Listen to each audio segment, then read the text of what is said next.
ओम शांति। सभी भाई बहनों को बता दें कि कमेंट्स रिप्लाई की यह 7वीं वीडियो है।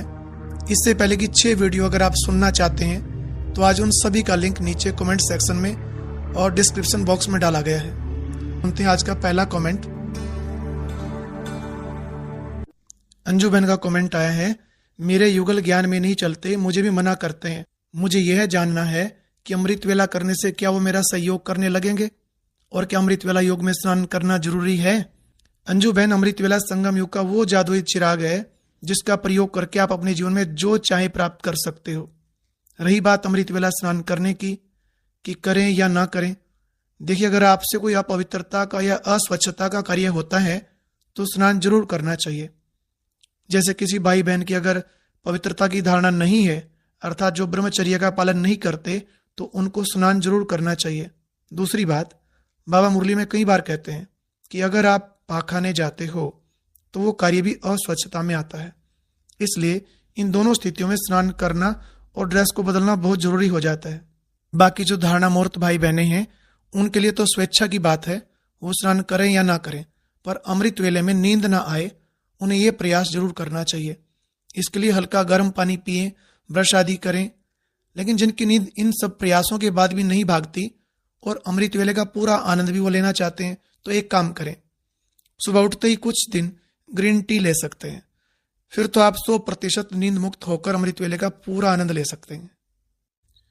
ये अगले कमेंट में किसी ने पूछा है, मेरी पवित्रता बहुत कमजोर है, बार बार पवित्रता खंडित हो जाती है। पवित्रता खंडित होते ही मन आत्मग्लानि से भर जाता है, उमंग उत्साह ठंडा पड़ जाता है, क्या करूं। देखिए, जो आत्मग्लानि आपको पवित्रता खंडित होने के बाद होती है, आज से कुछ ऐसा करो कि यह ग्लानि आपको ऐसा पाप कर्म होने से पहले ही हो जाए। दिन भर में कोई भी कर्म या विकर्म जो हमसे होते हैं वो ऐसे ही नहीं हो जाते, पहले उनके बारे में ऐसा विचार आता है और फिर उसे प्रैक्टिकल करते। तो पहले आप अपने विचारों को ठीक करो।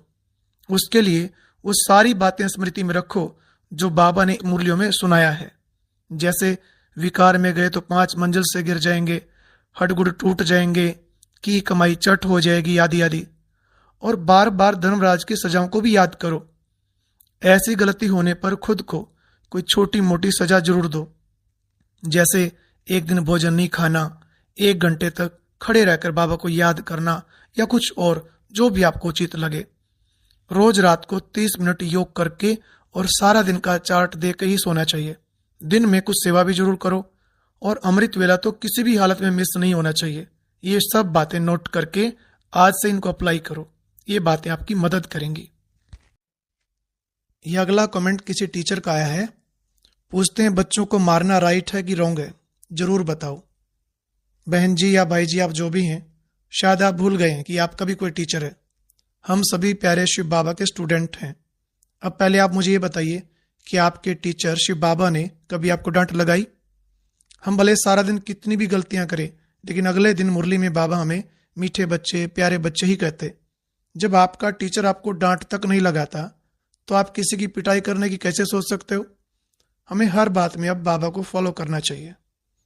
ये मानसिकता अब छोड़ दो कि बिना पिटाई के बच्चे पढ़ते नहीं, लेकिन एक अच्छे टीचर के पास पिटाई के अलावा बच्चों को समझदार बनाने, होशियार बनाने के अनेकों तरीके होते हैं। उदाहरण के लिए अपने बेहद के टीचर प्यारे शिव बाबा को ही देख लो, कितने प्यार से हमें सतयुग के लायक बना रहे हैं। इसलिए आप चाहे पिता हो या टीचर हो, समझदार बन, समझदारी से काम लो, पिटाई से नहीं। यह अगला कमेंट आया है जर्नैल सिंह जी का। पूछते हैं, भाई जी हम पवित्र भी हैं और सभी धारणा भी है, परंतु योग नहीं लगता। भाई जी प्लीज बताओ क्या बात है।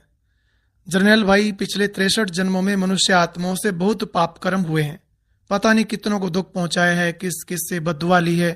तो इसलिए कुछ भाई बहनों को भी योग में भारीपन महसूस होता है, क्योंकि आत्मा पर विकर्मों का बहुत बोझा है। वो बुद्धि को बाबा से जुड़ने ही नहीं देता।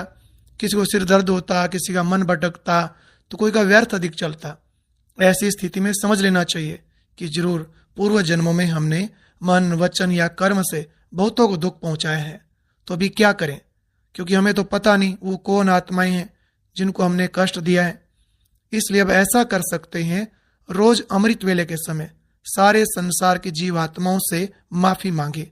यह अभ्यास 1 महीना लगातार करते रहो। ऐसा करने से मन हल्का होगा और बुद्धि सहज ही एकाग्र होती जाएगी। फिर धीरे धीरे योग में आनंद आना भी शुरू हो जाएगा। हाँ, हो सकता है सही अनुभूति होने में कुछ समय लगे, लेकिन ये अभ्यास आप निरंतर करते ही रहना। ये शैलजा बहन ने पूछा है, मैं नॉलेज देने के लिए व्हाट्सएप से जुड़ी हूं, लेकिन वो पढ़कर मन भटकता है, क्या ये मेरा सही कदम है?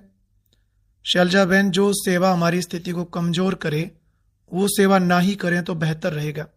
जैसे आपने कहा मन भटकता है, तो सीधा सा मतलब है इस सेवा से आपका अंतर्मन भी संतुष्ट नहीं है।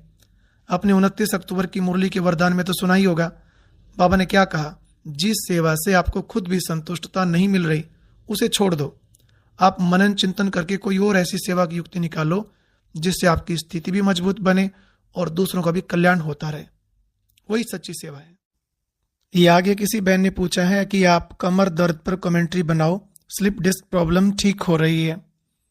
देखो सभी भाई बहन, जिनके भी इस प्रकार के प्रश्न आते हैं वो आज से मन में पक्का कर लें कि कुछ भी बीमारी आए, चाहे छोटी हो बड़ी हो, तो पहले डॉक्टर को दिखाओ। किसी अंधविश्वास में नहीं आओ, न ही झाड़ फूक का सहारा लो। क्या है कि वर्तमान समय सभी आत्माओं के सिर पर जन्म जन्म के विकर्मों का बहुत बोझा है। अंत समय होने के कारण सभी का हिसाब किताब अभी चुकता हो रहा है। इसलिए ये कर्म भोग के रूप में बीमारियां आदि आती रहती हैं और ये लास्ट तक आती ही रहेंगी। ऐसे में योग बल और दवाइयों का बल दोनों ही चाहिए। आदरणीय दादी गुलजार जी कहते हैं कि बीमारी में दुखी नहीं होना चाहिए, बल्कि दवाई को भी ड्राई फ्रूट समझकर खाते रहो और योग में ऐसा महसूस करो जैसे कि बाबा की पवित्र किरणें हमारे पूरे शरीर पर पड़ रही हैं, जिससे हमारा तन स्वस्थ हो रहा है। बाबा की किरणों से आत्मा के सारे पाप भस्म हो गए हैं। ऐसा अभ्यास करने से और साथ में दवाइयां लेने से आप जल्दी स्वस्थ हो जाएंगे। किरण बहन ने पूछा है, ओम शांति, पहले जिन बर्तनों में प्याज लहसुन बनता था उस बर्तन में पके भोजन को हम बाबा को भोग लगा सकते हैं क्या? अब ये चीजें नहीं बनती पर बर्तन तो वही है। किरण बहन, जिस बात में आपका मन खाता हो वो चीज नहीं करनी चाहिए। केवल एक ही तो बर्तन होता है ना जिसमें प्याज लहसुन बनता था, सिर्फ एक ही बर्तन बदलना है। अब वो बदल ही लो, क्योंकि जब आप भोग लगाते हो तो आपके मन में बार बार वही चलता होगा, तो उससे योग भी नहीं लगता, भोग भी नहीं लगता। इससे अच्छा आप बर्तन बदल ही लो। बाबा हमारे लिए इस पुरानी दुनिया को बदलकर नई दुनिया ला रहा है, तो क्या बाबा के लिए आप एक बर्तन नया नहीं ला सकते? शिवानी बहन का मैसेज आया है, ओम शांति भाई जी, बहुत धन्यवाद। यहाँ सुनकर ही मैंने प्याज लहसुन फिर से छोड़ दिया, अच्छा लगता है। बहुत शुक्रिया प्यारे बाबा का। शिवानी बहन, बहुत खुशी हुई कि आपने प्याज लहसुन फिर से छोड़ दिया। फिर से शुरू मत करना, पुरुषार्थ में आगे बढ़ना है, पीछे नहीं आना कभी भी। ये अपूर्वा बहन का मैसेज आया है, पूछते हैं, भाई जी मैं स्टूडेंट हूँ, जर्मनी की मेडिकल कॉलेज में एडमिशन के लिए अप्लाई किया है, 85% नंबर भी हैं, सब कुछ कंडीशन पूरी की है, फिर भी मेरा एडमिशन नहीं हो रहा, क्या योग लगाऊं? अपूर्वा बहन, ये मत भूलो कि भगवान सभी आत्माओं का पिता है, परम पिता है। किसी भी पिता को बच्चों से ज्यादा उनके भविष्य की फिक्र रहती है। भले ही शिव बाबा फिक्र तो नहीं करते,